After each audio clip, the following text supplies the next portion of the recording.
Hello students.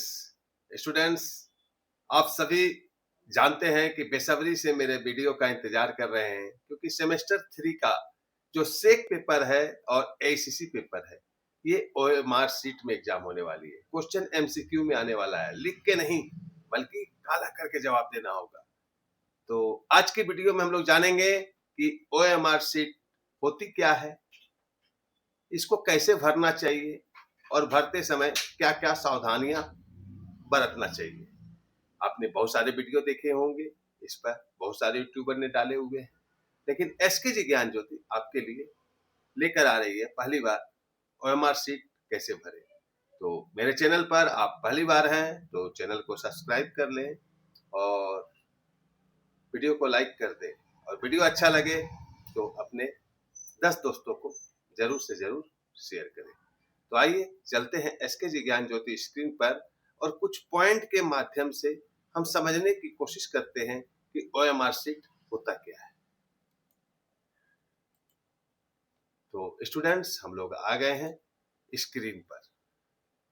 आप लोग देख रहे होंगे स्क्रीन पर आ गए हैं। हम लोग कुछ पॉइंट के माध्यम से इसे समझने की कोशिश करेंगे कि ओएमआर शीट होती क्या है और इसका कैसे उपयोग करना चाहिए, है ना। तो सभी को तैयार है?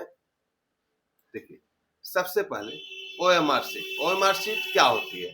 ओएमआर का पूरा नाम होता है ऑप्टिकल मार्क रिकॉग्निशन। ठीक है, इसमें क्या होता है, सबसे पहले उत्तर लिखना नहीं होता है बल्कि सही विकल्प को गोले को काला करना पड़ता है। ठीक, उसके बाद दूसरा, मशीनों द्वारा कॉपी जांच होती है। छोटी गलती से आपके नंबर कट सकते हैं। क्लियर हो गया ओएमआर शीट क्या होते हैं। दूसरा पॉइंट, ओएमआर शीट के देखिए 3 भाग होते हैं। पहला भाग होता है मुख्य भाग होता है जिसमें कि स्टूडेंट डिटेल सेक्शन होता है। जैसे मैं आपको दिखा रहा हूं, स्टूडेंट डिटेल सेक्शन क्या होता है, ये देखिए। स्टूडेंट डिटेल सेक्शन में क्या क्या आता है। स्टूडेंट डिटेल सेक्शन में आपका ये जो है, यहाँ पर जो है ओएमआर शीट एक मैं लाया हूँ, ये जो है आपका यहाँ से यहाँ तक ये स्टूडेंट डिटेल सेक्शन कहते हैं जिसको। ठीक है, ये इसी का हम एक छोटा रूप लेकर आए हैं जिसमें कि रोल कोड होता है, जिसमें कि आपको रोल कोड भरना पड़ता है। जैसे कि मान लीजिए आपका रोल कोड 1 है, उसके बाद 6 है, ठीक है, उसके बाद 3 है, 2 है, उसके बाद 5 है। ठीक है, बात का मतलब बता रहे हैं। और इसके बाद फिर 2 है, उसके बाद फिर 5 है। ये आपका रोल कोड है, इसको बहुत सावधानी से भरना चाहिए। देखिए इसमें क्या होता है, जैसे 1 है तो इस रो में जहां 1 है उसको हम पूरा ब्लैक कर देंगे। 6 है तो 6 जिस रो में है उसको हम ब्लैक कर देंगे। 2 इस रो में जहां 2 है, 2 के नीचे वाले रो में जो गोला का गोला होगा खाली उसको ब्लैक कर देंगे। 5 है तो इस रो में जहां 5 होगा, ये नहीं कि पहला वाला 5 को अगर इसको करेंगे तो ये गलत हो जाएगा। ठीक है, इस रो में जिस रो में 5 लिखा है घर में उसी रो में 5 को ब्लैक करेंगे। फिर जिस रो में 2 लिखाया है उसी रो में 2 को ब्लैक करेंगे। फिर इसी तरह क्वेश्चन बुक नंबर होगा जो कि आप पहले अटेंडेंस बनाने में भरते थे, अब इस ओएमआर शीट में भी भरना होगा, उसी तरह आप इसको भरेंगे। ठीक है, इसके बाद आता है आपका रोल नंबर। रोल नंबर लिखने के लिए आएगा। ठीक है, तो रोल नंबर को भी इसी तरह ब्लैक करेंगे। रोल नंबर को पहले अंकों में भरना पड़ेगा और उसी के नीचे आपको फिर ब्लैक करना पड़ेगा।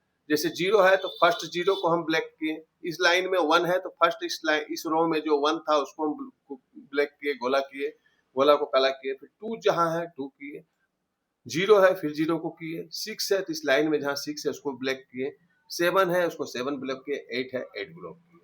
तो ये आपका था, समझ गए। तो यहाँ रोल नंबर सबसे पहले भरना पड़ता है। स्टूडेंट डिटेल में बहुत इंपॉर्टेंट है, ये रोल नंबर आपको सही तरीके से गोला करना है। उसके बाद रजिस्ट्रेशन नंबर जो होगा वो भी आपको डालना पड़ सकता है। सब्जेक्ट कोड, एग्जाम कोड या सेंटर कोड ये डालना होगा। तो पहले बॉक्स में रोल नंबर लिखना पड़ता है, फिर नीचे उसी नंबर का पूरा गोला करना पड़ता है। जैसे कि मैंने अभी आपको यहाँ समझाया कि ये पहले बॉक्स इसी को कहते हैं। यहाँ पर हम रोल नंबर लिखेंगे और उसी के नीचे उसको क्या करेंगे, गोला करेंगे। ठीक है, गोला में टिक या क्रॉस का निशान मान्य नहीं होता है, तो उसको क्या करना पड़ता है, काला करना पड़ता है। ठीक है, और तीसरा सेक्शन ओएमआर शीट में होता है क्वेश्चन आंसर सेक्शन। जैसे मैं आपको दिखा रहा हूं, क्वेश्चन आंसर सेक्शन कहां पर है,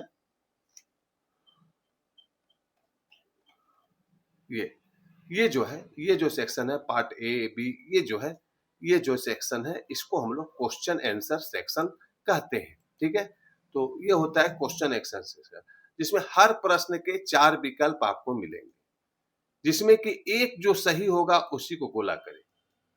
याद रखिएगा, आप गलत उत्तर मिटाने की अनुमति नहीं होती कि आप व्हाइटनर चला देंगे गलत उत्तर पर। आपने गलत भर दिया, एक का सी चुन लिया, लेकिन आपको बाद में पता चलता है बी होगा, तो वहां पर उसको मिटाने की अनुमति नहीं होती है, आपको व्हाइटनर इसमें नहीं मिलेंगे।